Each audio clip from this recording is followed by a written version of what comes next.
Jets fans are writing to me asking if the team made a mistake not drafting Shedeur Sanders. Oh boy. The answer is probably not, and I'll explain why today on Locked On Jets.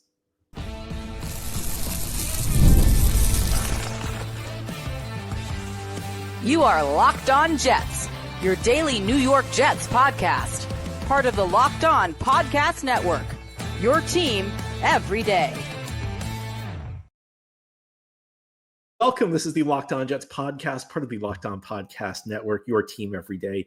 It is Wednesday, April 30th, 2025, and I'm your host, John B. from GangGreenNation.com. Thank you so much for making the show your first listener, first watch every day. Big shout out to you everydayers. This is a daily podcast covering the New York Jets with new episodes each day through the week, Monday through Friday. And our episode today is brought to you by FanDuel. Right now, new customers can get $250 in bonus bets when your first $5 bet wins. On today's show, we have our weekly mailbag. Each Wednesday, we try and do a mailbag with listener questions. Thanks to everybody who sent in questions. Let's begin. Our first question is a provocative one from Taylor, who asks, "Hey, John, was I alone among Jets fans in wanting the team to draft Shedeur Sanders once he fell past the second round? I know he was terrible in his interviews, but the team still does not have a settled franchise quarterback. And at a certain point, doesn't a potential one become worth the risk given his level of talent?" Thank you for that question, Taylor. You're going to get like half the people mad at me no matter what I say. I don't know what I did to you to deserve a question like this. I'm joking. It's an interesting question. I think it's a question with some nuanced answers. I think there are lots of layers to this. As we know, Shedeur Sanders fell unexpectedly to the fifth round of the NFL draft, where the Cleveland Browns finally selected him. And there's all sorts of rumors about why that is. As Taylor mentioned, he apparently was very bad in the one-on-one interviews with teams. I think that there are a lot of reasons Shedeur Sanders fell, some of which are legitimate, others of which I question the legitimacy of. I think the number one reason he fell is, honestly, I think he was a little overrated as a prospect. I felt this entire time, like in a normal year where it's not viewed as a weak quarterback year, in a year where there's like normal talent at quarterback, I don't think Shedeur Sanders is a first-round pick. I don't think Shedeur Sanders is a first-round pick in the 2024 class. I think that the importance of the quarterback position and the propensity of teams to reach for quarterbacks because of the importance of the quarterback position led Sanders to be a consensus first-round pick. But I think there were more holes in his game than people wanted to admit, particularly the way he handled pressure. I think one thing that really jumped out to me was when he felt pressure on the edge, his instinct was to go back, which is not what you want to do. If you go back with pressure on the edge, you give the pass rusher a better angle to get you at. If you step up, stepping up is key, because if there's pressure off the edge and you step up, you help your tackle out. The tackle can just push the guy upfield. If you're going back and the tackle pushes them upfield, he's pushing you right into. He's pushing the defender right into you. So I think that's something that was underappreciated. It does sound like these interviews were a complete disaster. It sounds like you can read the rumors about the stuff he said, but you have to remember that this is not a safety, this is not a linebacker, this is not a center. When you're talking about a quarterback, you're talking about the guy who's going to be the leader of your team. And you want to be sure that this is the guy that's going to be committed to your team. You want to be sure that it's a guy with the requisite amount of humility, a guy who really puts himself behind the team. And there were lots of reports that, Shedeur Sanders it was one of the worst interviews some teams had in some time. He did not do well in this process. There was talk that, he was not receptive to going to every team. There was talk. You can read about that. You can read up on this stuff, but it seems universal that the interviews were a problem. And again, when you're talking about investing millions of dollars into a franchise quarterback and making this guy the face of your franchise, you got to be comfortable with him. You got to be comfortable that he's going to be the type of guy you feel you want to lead your team going forward. I think less legitimately, there's concern among coaches if you draft Shedeur Sanders, if things don't go well, he's going to call for his father to take your job. I think that's a little. I think that played into it to a degree. I don't know how legitimate that is, and I will also say that while I think that to an extent, as I mentioned, I do think to an extent it's legitimate to question a prospect who does not do well during interviews. I do think that sometimes there's a little bit of groupthink in the NFL, and maybe they take it a little too far. Could bad interviews drop you out of the first round as a quarterback? Absolutely. If you're good enough, should they drop you out of day 2 of the draft? I question that a little bit. And, like the stuff we saw happen with Shedeur Sanders last week, that's the kind of stuff, the only time I've seen it is if like a player like at the last minute has some sort of medical issue drop or there's some sort of legal, like I've never seen a player like have nothing happen off the field and then drop like that. And, like there are guys out there who are really, really problematic who don't drop as far as Shedeur Sanders dropped. There are guys who have done some incredibly problematic things far worse than like messing up an interview, who haven't fallen this far. And, sometimes you question how NFL teams prioritize this. Again, like I do think a drop was appropriate. Do I think a drop to round 5 was appropriate based on this stuff? I don't know. Did the Jets make a mistake? Ultimately, I think that's what Taylor's getting at. I think the answer is probably not. So the way I view this is I on Friday's show mentioned that, if Shedeur Sanders was there at 42, I felt like that might be a gamble worth taking for the Jets. I certainly think it was a gamble worth taking at 73, and I certainly think it was a gamble worth taking in the 4th round. I mean, I would rather have Shedeur Sanders than Arian Smith.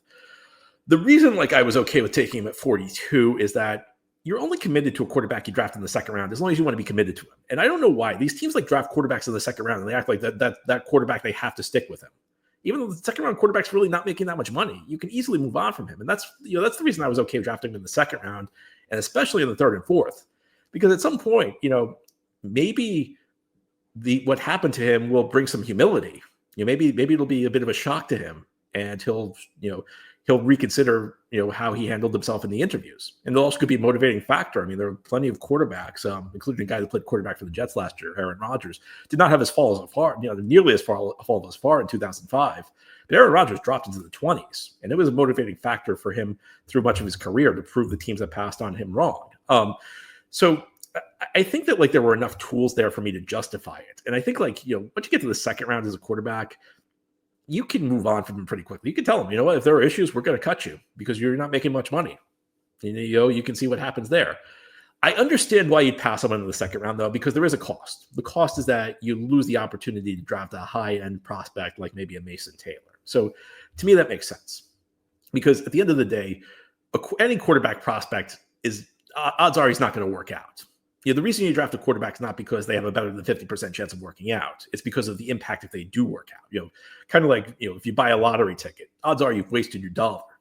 But if you hit on it, it's life-changing stuff. Now, the cost of drafting Shedeur Sanders is higher. The payouts not as big, and the odds are better. But that's kind of like it's hitting on a quarterback's kind of like a low probability event that has an outsized influence on your team. So I would have done it myself.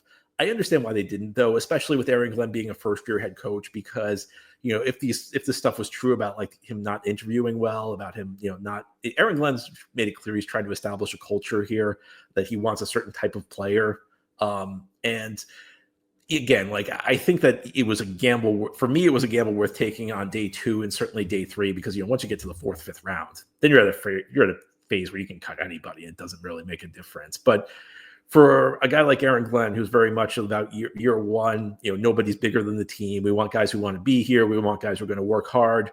Do I understand why they passed on him? I do. Do I think the Jets are going to regret passing on Shedeur Sanders? I mean, I was never that big on him as a prospect. It was just, to me, it got to a certain point in the draft where it felt logical, but it's not like I felt confidently that he's going to work out. I just felt like the risk reward proposition was fine for where the Jets were picking, but I don't think we're going to look back on this as an all-time bad Jets move because, look, every other team in the league felt the same way. So it's possible sometimes the league just completely whiffs, but I can't really, even though I would have done it, I can't really say the Jets did anything outrageous passing on him because I think the reasons the Jets passed on him were probably pretty valid.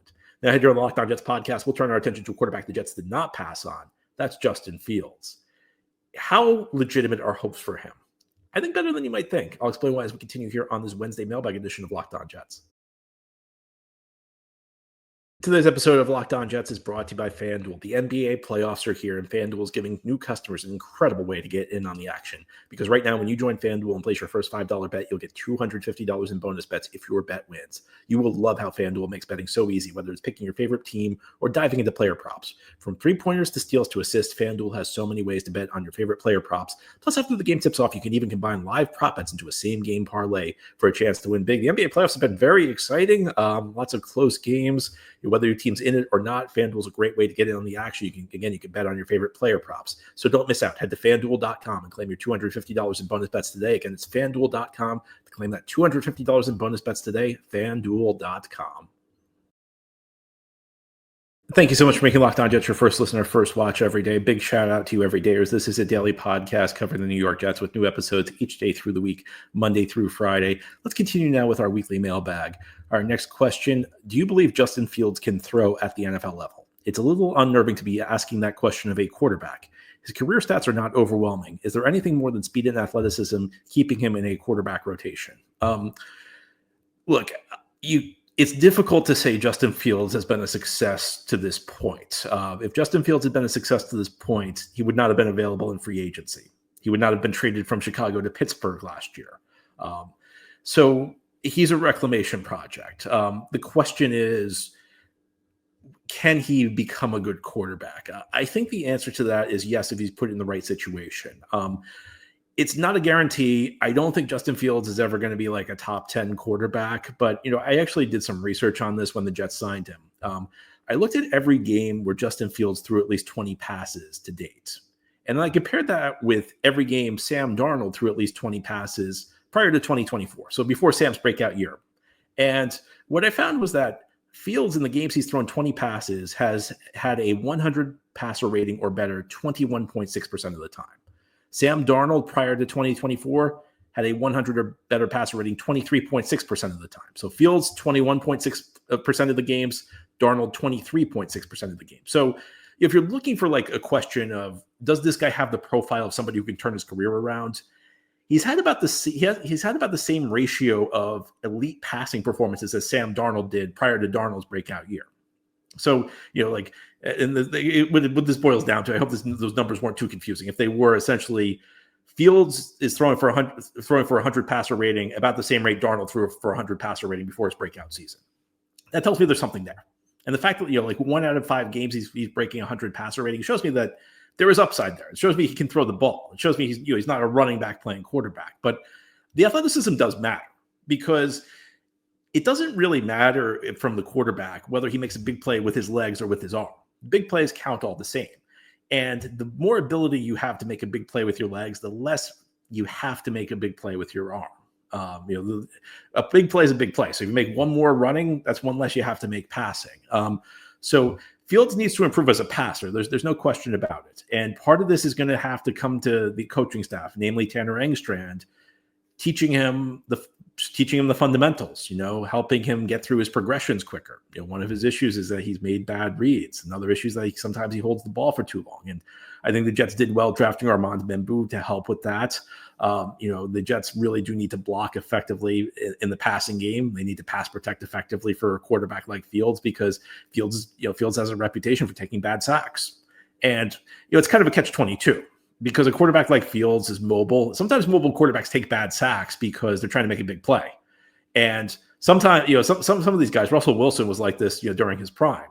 He makes a lot of big plays to make up for it. If you hold the ball for a long time, sometimes you evade the pass rush and you hit a big play, and sometimes you take a sack. So the mobile guys actually sometimes take more sacks than the immobile guys. But I think that there's potential there. We've seen this happen over and over in this league. A quarterback's highly drafted, gets thrown in too soon. The expectations are too high for him, bounces around the league, gets exposed to a couple of different systems. Then a few years down the line, things start to click for him. He starts to go through his reads better. He's able to get the ball out quicker. Maybe he's just put in a situation where he's got more talent around him. This Jets offense has some issues at the skill spots, but they do have a legitimate number one receiver in Garrett Wilson. They do have a legitimate number one back in Breece Hall, who's a home run hitter. And they have an offensive line that really looks pretty solid on paper. So there are pieces here for Justin Fields to have success. How much success is it going to be? Is Justin Fields going to be the quarterback for the next 8 to 10 years? I don't know about that, but can Justin Fields be effective enough to give the Jets a bridge to their next quarterback? I think it's possible. I think, if the coaching staff's good enough, I think if Fields grows enough, I do believe that we're very quick to write off players. And, another thing that I think needs to be mentioned is there are degrees of bad. I think it's fair to say Justin Fields has not been a good quarterback to this date in his career. But there's difference between that and like what like Zach Wilson did. Let me use this comparison. Mark Sanchez was bad. Zach Wilson was bad. Mark Sanchez was a different level of bad. With Mark Sanchez, if you put him in the right situation, even though he's bad, you could go to the AFC Championship game. With Zach Wilson, you really weren't winning many games either way. And I think Fields may not be a great quarterback right now, but he's not like a disaster. He's not an unplayable guy. He's a guy who brings certain skills to the table, and he's a guy who, in the right situation, I think could have some degree of success. I don't want to overstate it. I don't want to act like he's a top 10 quarterback waiting to happen, but I think like Fields, in many ways, is I feel about Fields the way like I feel about the Jets this year. People are completely writing him off, and while I'm not expecting huge things, I think he's going to be better than people expect. I think the Jets are going to be better than people expect. Our next question, John, which undrafted free agent the Jets signed do you think has the best chance making the roster? I think it's going to be Ja'Markis Weston out of Florida. And I say that for a couple of reasons. Number one is the best way to tell who has the best odds of making the roster, look at who the Jets pay the most money to, because undrafted free agents don't all make the same amount. Teams can offer. I think there is a cap, but like you don't. It's not like a standard contract. You can offer a player more than another. And Ja'Markis Weston got $200,000 guaranteed, which is quite a bit. The other thing I look at is what's this player's path to the roster, and we're talking about a guy who's at the bottom of the roster, who would be a bottom of the roster player. What's the quickest path there? It's through special teams. And I think that's the reason the Jets signed Ja'Markis Weston, because this is a guy, if you follow this guy's career, it's kind of crazy. I don't know of any players who saw time in college playing wide receiver and safety and defensive end. Florida couldn't really figure out a spot to play him on offense or defense, but he was a great gunner. And, what I'm about to say, if you're an everyday or if you listen to this podcast frequently, half of you are going to be nodding in agreement and half of you are going to be rolling your eyes because you've heard me say this for the 100th time and you don't agree with it. But I think special teams is something that should be valued, especially with bottom of the roster players. I always cite this number. Around 1 out of every 5 plays in an NFL game is on special teams. If you have guys who can stand out on special teams, it's a big deal.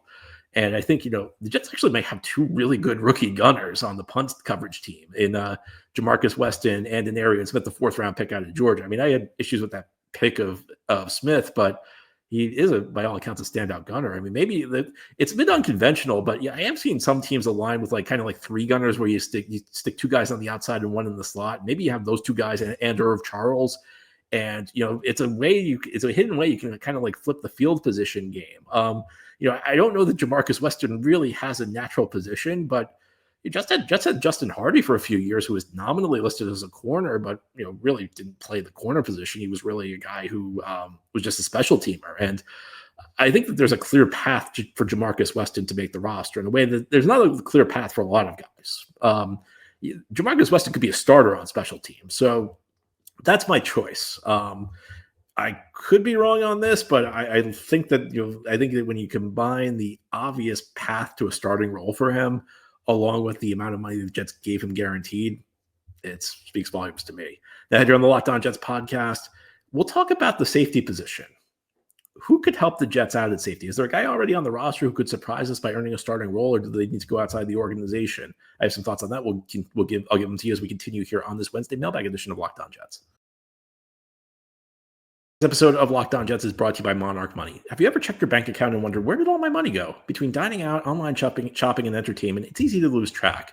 Well, Monarch Money comes in here. It's your personal CFO giving you full visibility and control over your finances. Monarch Money is not just a budgeting app. It's a complete financial command center. You can track all your accounts, investments, and spending in one place, so you can stop just managing your money and start building wealth. When you start using Monarch, you'll realize just how much you're spending on, say, food delivery. Now you can budget smarter and save more. Instead of juggling multiple apps, you can use Monarch to check your finances, track spending, and even plan long-term goals. Managing money with your partner is smoother than ever now. You can track shared and personal accounts, set goals, and stay on the same page without the stress.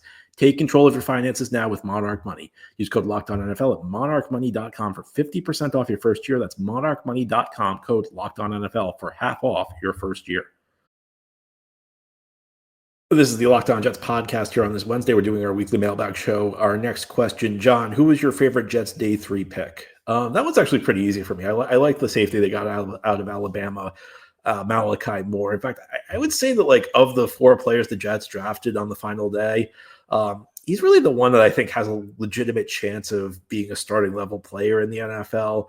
I talked a little bit about him on my draft recap show over the weekend, but I think what it boils down to is the big reason he fell is he's not overwhelmingly athletic. He's not overwhelmingly big, but he knows where to be. And for me, like that's the important thing at the safety position. I mean, how many times have the Jets drafted a safety? You hear all about how fast he is and how much range he's got. I mean, think Calvin Pryor in 2014 or Ashton Davis in 2020.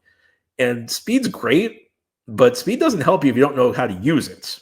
If you're using your speed and you're out overrunning the play like Calvin Pryor and Ashton Davis always did, you're not really helping the team out. A guy like Marcus May wasn't the fastest guy in the league, but he was always in the right position, and that's one of the reasons Marcus May was such an effective player during his time with the Jets. Now, I'm not saying Malachi Moore is going to be Marcus May, but I think that like when we're talking about your odds of hitting on a day 3 pick, there are certain positions where it's easier to hit than others. And I think safety is one of those spots because at safety, the physical tools matter, but I think they matter less than at other positions. And a lot of times, like a guy gets drafted the first 2 days because of their physical tools.